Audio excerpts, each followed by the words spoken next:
So every time that we meet up, I'm always keen to ask you about the early days of when you got involved with the SDP.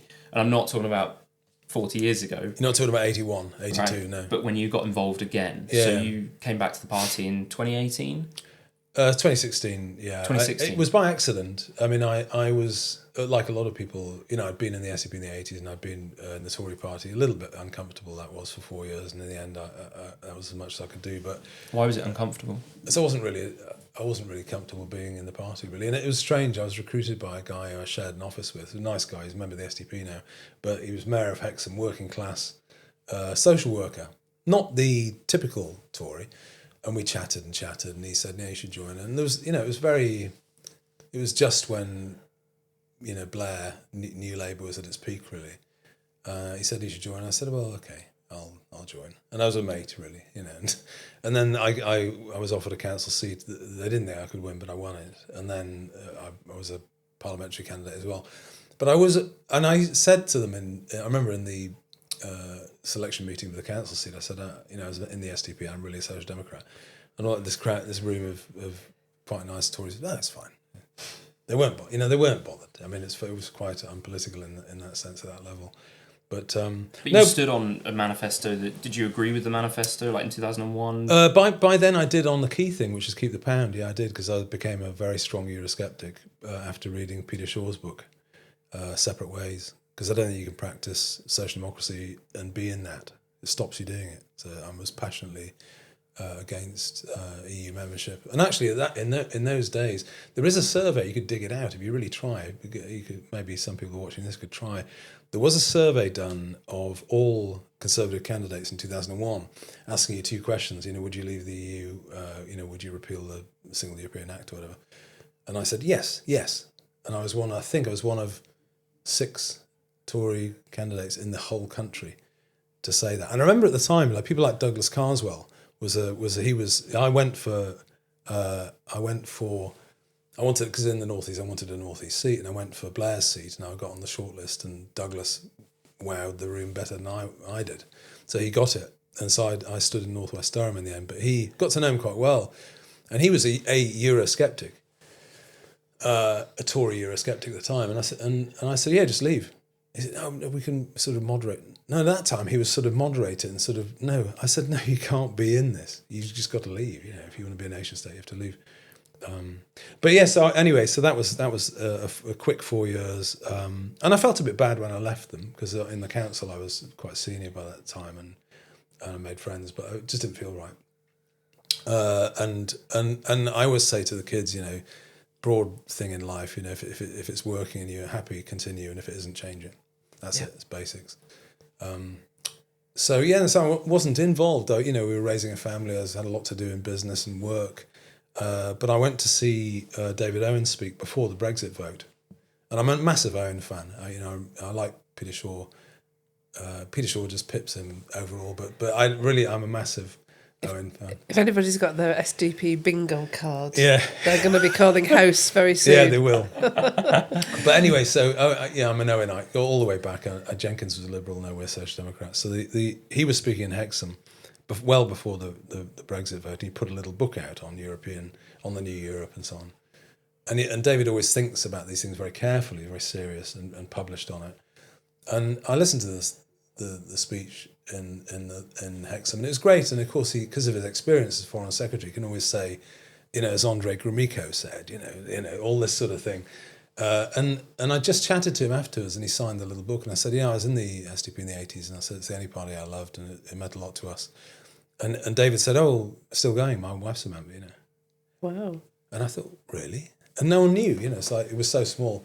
And I walk in Portugal usually for a few days on my own. I sometimes go with other people every year. And a few days later, I was walking on a beach in the Anteja on my own.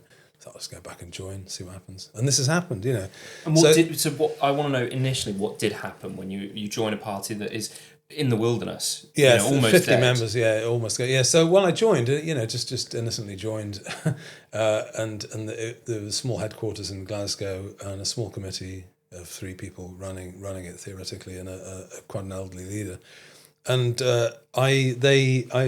I think I was probably Googleable enough for them to say, come up and have a chat. So I did, and I said, I don't want to get involved in active politics again. I've sort of done that a few times, and quite happy just to be a member, thanks, and all this of it. And then I got involved, and then we started campaigning with Wayne. I went to the Birmingham conference in 2017. There was about 20 people there. This is Wayne Dixon. Wayne Dixon, yeah. Yes. Wayne, so Wayne was there. I met Wayne, and then I went, visited him in Middleton again before I was leader, just to see if we could give it a boost and see, because he wanted to win the seat. He was miles. So Wayne Dixon is our councillor in Leeds. Leeds. One of three. Who's been on the podcast, of course. Yeah, one of three. And then something happened quite abrupt, which was the elder leader Peter Johnson resigned quite abruptly in, I think, either at the end of 2017 or the very first month of 18. And the chair, Sarah Devaney, was very persuasive, very very brilliant chair, said, okay, well, can you step up and be interim?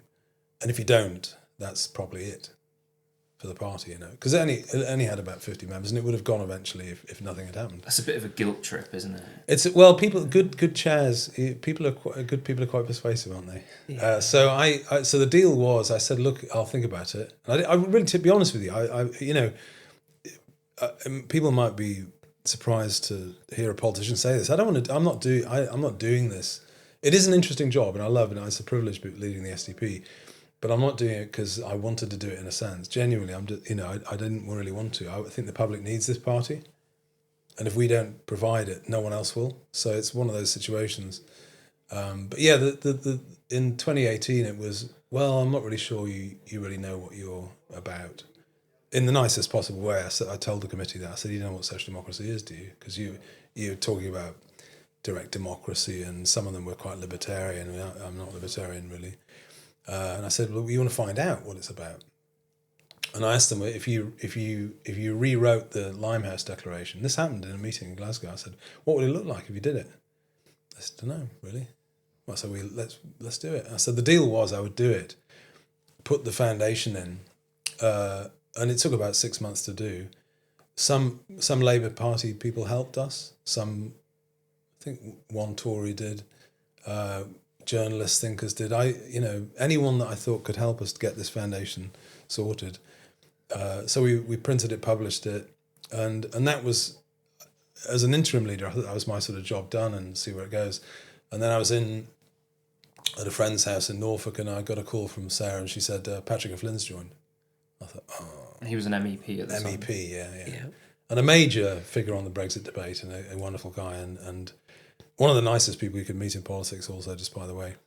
And I thought, okay, that's a game changer for me, because then suddenly we got 600 new members from that. And also at the time, think about it, right? This tiny little party that might have been put out of ELCOM registration could easily have happened. ELCOM being the Electoral Commission. Yeah, the Electoral Commission, yeah. We could have just struck us off, and that was it after 37 years. And suddenly we had an MEP in the European Parliament, and the great thing was the Lib Dems only had one, and the SDP had one, so that was great fun. And then it was, there's lots of metaphors you can use, but it was like a roundabout that was getting faster or whatever, and then Rod joined, and you got another 1,000 members from that, and so Rod Little, yeah. So you just got that was what happened, basically. That is what happened. And since then, we've started taking seats in Leeds and things, and you've got to have a base, you've got to have a core. An emergent party has to focus. You really got to focus if you want to win something.